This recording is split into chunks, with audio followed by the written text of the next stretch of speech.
ഒറ്റ ദിവസം കൊണ്ട് തന്നെ വൈറലാകാനും അതേ ദിവസം തന്നെ എയറിലാകാനും പറ്റുമോ സക്കീർ ഭായിക്ക്? ഇല്ലല്ലേ? എങ്കിൽ 73 വയസ്സുള്ള നമ്മുടെ കോഴിക്കോടുകാരി പ്രഭാവതി അമ്മയ്ക്ക് അത് പറ്റും. ഒരുപക്ഷെ ഇപ്പോൾ നമ്മുടെ എല്ലാവരുടെയും സോഷ്യൽ മീഡിയ ഫീഡിൽ ഈ 73 വയസ്സുകാരി തന്നെ ആയിരിക്കും ഉണ്ടായിരിക്കുക. കഴിഞ്ഞ ദിവസമാണ് കോഴിക്കോട് എരഞ്ഞിപ്പാലത്ത് സിഗ്നലിൻ്റെ അടുത്ത് ഫുട്പാത്തിലൂടെ പോവുകയായിരുന്ന ഒരു സ്കൂട്ടർകാരനെ വിറപ്പിക്കുന്ന പ്രഭാവതി അമ്മയുടെ ഒരു വീഡിയോ വൈറലായത്. ഈ ഒരു പ്രായത്തിലും ട്രാഫിക് റൂൾസ് വയലേഷനെതിരെ പുള്ളിക്കാരി കാണിച്ച ആ ഒരു ധൈര്യവും അതുപോലെ തന്നെ പുള്ളിക്കാരിയുടെ ഒരു എനർജി ലെവലും പൗരബോധവും ഒക്കെയാണ് സത്യത്തിൽ ഞാൻ ശ്രദ്ധിച്ച കാര്യം. വീഡിയോ വൈറലായതോടെ ഒരുപാട് ആളുകൾ സോഷ്യൽ മീഡിയയിലും അല്ലാതെയും പ്രഭാവതി അമ്മയ്ക്ക് അഭിനന്ദനങ്ങൾ അറിയിച്ചിരുന്നു. വീഡിയോ കണ്ട് സംഗതി അറിഞ്ഞ നമ്മുടെ MVD സാർമാർ പ്രഭാവതി അമ്മയ്ക്ക് ഒരു അനുമോദന ചടങ്ങ് ഏർപ്പെടുത്തിയിരുന്നു. അങ്ങനെ അഭിനന്ദനങ്ങളും അനുമോദനങ്ങളും ഒക്കെ തകൃതിയായിട്ട് നടക്കുന്നതിൻ്റെ ഇടയിലാണ് കഥയിൽ ചെറിയൊരു ട്വിസ്റ്റ് വന്നത്.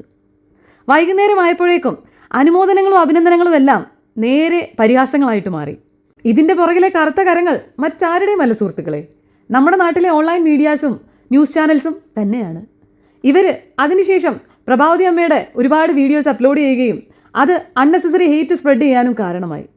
അങ്ങനെ അതുവരെ അഭിനന്ദനങ്ങൾ കിട്ടിക്കൊണ്ടിരുന്ന അമ്മച്ചി ഇപ്പോൾ എയറിലായി.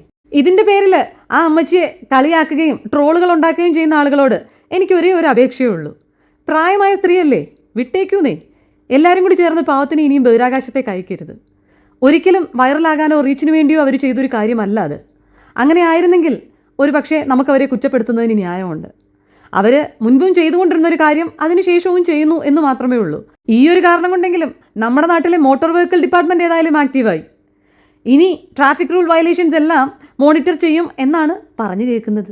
അത് പ്രാവർത്തികമായാൽ നല്ല കാര്യം. അന്ന് ആ വീഡിയോയിൽ ഉണ്ടായിരുന്ന സ്കൂട്ടറുകാരൻ്റെ ലൈസൻസിൻ്റെ കാര്യത്തിൽ ഏതാണ്ടൊരു തീരുമാനമായി എന്ന് കേൾക്കുന്നുണ്ട്. അങ്ങനെയെങ്കിൽ അതേ ദിവസം അതേ ഫുട്പാത്ത് വഴി പോയ ഒരുപാട് 2 വീലേഴ്സ് ഉണ്ട്. എല്ലാവരെയും അന്വേഷിച്ച് അവരുടെ എല്ലാവരുടെയും ലൈസൻസിൻ്റെ കാര്യത്തിലും കാര്യമായ ഒരു തീരുമാനം എടുക്കണം എന്ന് തന്നെയാണ് എൻ്റെ ഒരു ഇത്. പ്രഭാവതി അമ്മ ഒരുപക്ഷെ സ്വന്തം താല്പര്യപ്രകാരം തന്നെ ആയിരിക്കാം ഇങ്ങനെയുള്ള വയലേഷൻസിനെതിരെ പ്രതികരിക്കുന്നത്. പക്ഷേ എല്ലാവരും സ്കൂട്ടറുകാരനെ പോലെ മര്യാദ കാണിച്ചൊന്നും വരില്ല. കാരണം നമ്മുടെ നാട്ടിൽ കിട്ടാവുന്ന എല്ലാ ഡ്രഗ്സും യൂസ് ചെയ്ത് യാതൊരു ബോധവുമില്ലാതെ റോഡ് സ്വന്തം തറവാട്ട് വകയെന്ന് വിചാരിച്ച് ബൈക്ക് ഓടിക്കുന്ന ഒരുപാട് കുട്ടികളുണ്ട്. അവരുടെ മുൻപിൽ ഇങ്ങനെയുള്ള കാര്യങ്ങളുമായി വന്നാൽ ഒരുപക്ഷെ അവരിങ്ങനെ ആയിരിക്കില്ല റിയാക്ട് ചെയ്യുക. അതുകൊണ്ട് തന്നെ നമ്മുടെ നാട്ടിലെ ന്യൂസ് ചാനൽസിനോടും ഓൺലൈൻ മീഡിയാസിനോടും മോട്ടോർ വെഹിക്കിൾ ഡിപ്പാർട്ട്മെൻറ്റിനോടും എനിക്കൊന്നേ പറയാനുള്ളൂ, അനാവശ്യമായിട്ടുള്ള പ്രോത്സാഹനം കൊടുത്ത് ആ പാവത്തിനെ അപകടത്തിലാക്കരുത്.